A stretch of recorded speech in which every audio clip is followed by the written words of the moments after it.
আজকে বলে দে, পাওয়ারফুল আয়াত, কোরআনে পাকের 85 নম্বর সূরা, সূরা বুরুজ, সূরা বুরুজের 14 নম্বর আয়াত।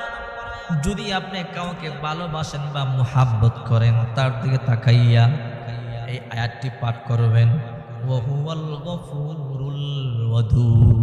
তার দিকে তাকাবেন, মনে মনে পড়বেন ওয়া হুয়াল গফুরুল ওয়াদুদ। যদি আপনি মনে মনে এই আয়াতটি পাঠ করেন, সে আল্লাহর হস্তে আপনাকে ভালোবাসবে। আস্তে আস্তে সে আপনাকে ভালোবাসবে, আপনাকে মুহাব্বত করবে। শত্রুতা ভালো নয়, ভালোবাসা ভালো। সৎ উদ্দেশ্যে আমল করবেন আর আল্লাহর কাছে সাহায্য চাবেন। আল্লাহ ছাড়া কেউ কোনো কিছু করতে পারে না। সর্বক্ষমতার মালিক একমাত্র আল্লাহ। আল্লাহর কাছে দোয়া করবেন, আল্লাহ যদি এই ভালোবাসা আমার জন্য কল্যাণকর হয়ে ভালোবাসা আমাকে দান করো আল্লাহ, আর যদি এই ভালোবাসা আমার জন্য অমঙ্গল হয়, এই ভালোবাসা আমি চাই না। আল্লাহর কাছে দোয়া করবেন, আল্লাহ যদি আমার জন্য এই ভালোবাসা কল্যাণকর হয়, এই ভালোবাসা আমাকে তুমি দাও, আর যদি এই ভালোবাসা আমার জন্য অমঙ্গল হয়, ক্ষতির কারণ হয়, এই ভালোবাসা আমি চাই না।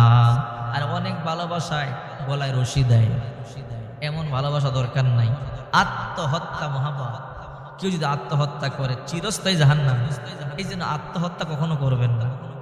এই জন্য আপনারা আমার নবী, বিশ্ব নবী মুহাম্মদ সাল্লাল্লাহু আলাইহি ওয়াসাল্লাম বলেন, মানুষের ক্ষতি করবা না, মানুষের উপকার কর, মানুষকে ভালোবাসো। এই ভালোবাসা খারাপ কিছু না, সৎ উদ্দেশ্য ভালোবাসবেন। যদি আপনি মানুষকে মুহাব্বত করেন, ভালোবাসেন, আল্লাহ তাআলা নিজেও আপনারে ভালোবাসবে। যদি আপনি মানুষকে মুহাব্বত করেন, আল্লাহ আপনার মুহাব্বত করবে। আল্লাহ বলে, ও জিবরাইল, ওই বান্দার আমি মুহাব্বত করি, তুমি মুহাব্বত করো।